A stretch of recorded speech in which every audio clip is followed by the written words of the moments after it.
안녕하세요. 김명환TV의 김명환 작가입니다. 자, 오늘은 새로운 출간 소식인데요.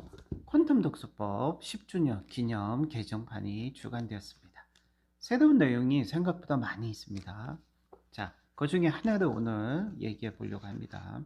많은 사람들이 독서법을 너무 가볍게 생각하고요. 독서법의 중요성을 정확히 알고 있는 사람은 많지 않죠. 그저 독서를 하면 된다고 쉽게 생각합니다. 인생을 바꿀 만큼 강력한 독서의 기술, 효과적인 독서법을 배운 적이 있습니까? 강력한 독서법을 제대로 경험한 적이 있습니까? 퀀텀 독서법 수업에 참여하신 분들은 반드시 독서의 의식, 수준, 두께, 양, 질 모두 성장하고 도약합니다. 세상에 공짜는 없습니다. 독학하는 거와 수업에 참여해서 전문가에게 직접 제대로 코칭을 받고 피드백을 받고 제대로 배우는 것은 분명히 넘사벽, 뛰어넘을 수 없는 격차가 생깁니다. 자, 오늘은 현대 뇌과학이 밝히는 독서의 원리, 그리고 현대 뇌과학이 증명하는 퀀텀 독서법의 효과, 퀀텀 독서법의 근거를 제시하겠습니다. 먼저 두 가지를 얘기하는데, 첫 번째, 책을 읽을 때와 인터넷을 볼 때 우리 뇌가 활성화되는 영역이 다르다는 사실을 UCLA 정신의학과 교수 게리 스몰 교수가 발견했는데요. 책을 읽을 때는 전전두엽이 활성화되지 않습니다. 그래야 텍스트를 인지하고 이해하는 독서의 본질에 더 충실한 부분, 더 중요한 부분이 더 많이 활성화되기 때문에 텍스트를 제대로 인지하고 이해할 수 있다는 거죠. 인터넷을 볼 때는 전전두엽만 활성화되는데요. 이 전전두엽은 사실 의사결정, 중요한 의사결정을 할 때만 활성화되기 때문에 오히려 인터넷을 볼 때 이 전전두엽이 너무 많이 활성화되기 때문에 텍스트의 이해, 인지 능력, 부가적인 기억력을 저하시키는 요인이 된다고 게리 스몰 교수는 말합니다. 자, 좀 더 나가서 퀀텀 독서법의 효과, 그리고 퀀텀 독서법의 근거가 되는 한 가지, 캐나다의 한 연구팀이 70명의 사람들에게 책을 읽도록 했습니다. 한 그룹은 종이책과 같이 일반 문서로 읽게 했고, 다른 한 그룹은 인터넷처럼 링크가 있는 하이퍼텍스트로 글을 읽게 했습니다. 일반 문서로 읽은 그룹에서는 겨우 10%만 읽는 것이 어렵다고 토로했습니다. 하지만 인터넷과 같은 하이퍼텍스트로 된 글을 읽은 그룹에서는 무려 7배, 75%의 사람들이 읽기가 어렵다고 표현했습니다. 독서는 뇌가 새로운 것을 배우고 익혀 스스로를 재편성하는 아주 고차원적인 뇌의 인지 과정입니다.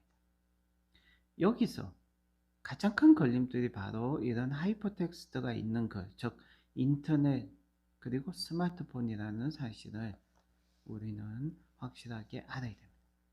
자, 피츠버그 대학교 인지과학자 찰스 퍼페티와 그의 동료들은 뇌의 일부 중에 한 부분을 보편적 독서 시스템이라고 최초로 명명했습니다.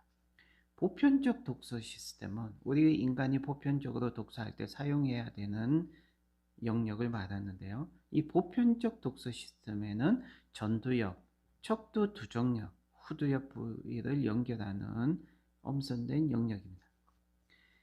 이들은 연구를 통해 인류 문자 체계의 진화에 대해 중요한 결론을 도출했는데요.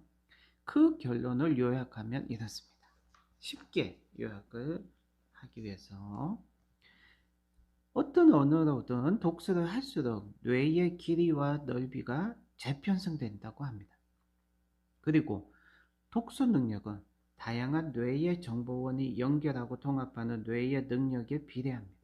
이때 시각 영역과 언어 및 개념 영역의 정보원이 중요하다고 하죠.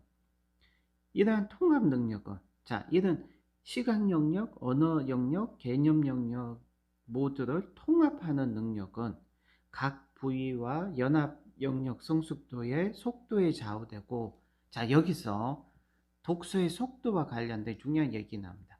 이 속도는 통합하는 이 능력이 결국 각 부위와 연합 영역의 성숙도의 속도에 좌우되는데, 이 속도는 뉴런의 미엘린화에 따라 달라진다고 합니다.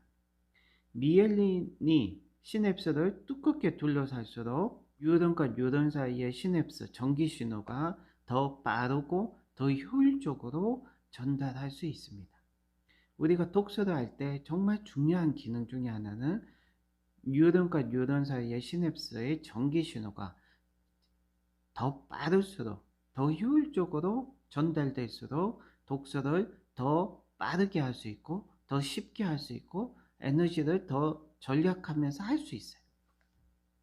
자, 여기서 어떤 기술을 배우든 처음에는 아주 많은 양의 힘과 노력이 필요하고 힘듭니다. 어떤 기술이든 초보자는 힘들죠. 그러나 익숙해질수록 우리 뇌의 뉴런의 경로, 뇌의 네트워크 시스템이 간결화되고 능률화가 됩니다. 간결화되고 능률화가 될수록, 간결화되고 능률화가 된다는 말은 곧 우리 뇌의 미엘린이 많아지고 두꺼워졌다는 말이죠. 미엘린이 많아질수록, 두꺼워질수록 뇌에 통합하는 이 뇌의 영역의 성숙도의 속도가 빨라지기 때문이죠. 퀀텀 독서법에 다양한 훈련 스킬들이 있어요. 15개 이상의 훈련 스킬들은 한마디로 이 미엘린을 더 두껍게 만들고 더 많아지게 만들어요. 미엘린이 두꺼워질수록 독서하는 속도는 빨라지고요. 독서가 더 쉬워지고 편해지고 빨라지게 되는 거죠. 자, 현대 뇌과학을 토대로 퀀텀 독서법의 훈련이 퀀텀 독서법의 효과적인 독서의 기술이냐? 결론은 독서 초보에서 독서 고수가 되기 위해서는 반드시 보편적 독서 시스템, 전두엽, 척두 두정엽, 후두엽 부위를 연결하고 통합하는 이 영역의 성숙도의 속도를 높여야 된다는 거죠. 바로 이 속도는 뉴런의 미엘린화에 따라 달라지는데요. 그래서 초보 독서가, 독서 초보자들은 이 미엘린화가 적게 돼 있고 굉장히 얇아요. 하지만 1차선처럼 돼 있는 거죠. 그러니까 차들이 1차선으로만 다니면 훨씬 더 교통 정체가 되는 거죠. 그런데 이 1차선을 만약에 4차선 또는 8차선으로 만들면 교통이 엄청나게 4배 빨라지고 8배 빨라지잖아요. 그것처럼 퀀텀 독서법의 다양한 훈련 스킬은 바로 독서와 관련된 미엘린을 훨씬 더 두껍게 만들고 훨씬 더 많아지게 만드는 독서의 훈련 기술이고, 퀀텀 독서법에서 얘기하는 이는 책을 180도 뒤집어서 보고 한쪽 눈을 감고 보고 책을 45도 기울여서 보고 이는 어떤 것은 지금까지 100년 동안 그 어떤 독서법, 독서의 기술에서도 적용하지 않았던 아주 독특하고 획기적인 방법이라는 거죠. 그래서 우리 뇌를 훨씬 더 독서에 최적화되게 만드는 독서의 기술입니다. 퀀텀 독서법을 많이 배우면 좋은 점이 하나 있고 나쁜 점이 하나 있습니다. 좋은 점은 치매나 알츠하이머병에 걸리지 않을 만큼 우리 뇌가 건강해지고 강해진다는 거고요. 퀀텀 독서법 배우면 나쁜 점은 게임을 많이 할 수 없습니다. 게임하는 뇌와 독서하는 뇌, 게임 뇌와 독서 뇌는 전혀 쌍극이기 때문에 게임을 많이 하신 분들은 독서를 잘 못해요. 그리고 저처럼 독서만 하는 사람들은 게임을 해도 문제는 뭐냐면 게임을 못하는 게 아니라 게임을 해도 게임을 통해서 우리 뇌가 흥분되지, 제가 흥분되지도 않고 재미를 못 느껴요.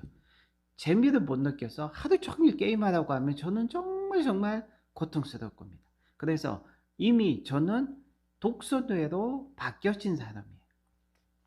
TV만 많이 보고 주구장창 TV만 보고 게임만 하루 종일 하는 사람들은 독서를 못합니다. 왜? 독서를 해도 흥분되지 않고요. 독서를 해도 독서의 책의 내용을 이해할 수 없기 때문이죠. 그렇기 때문에 독서와 게임은 쌍극이다.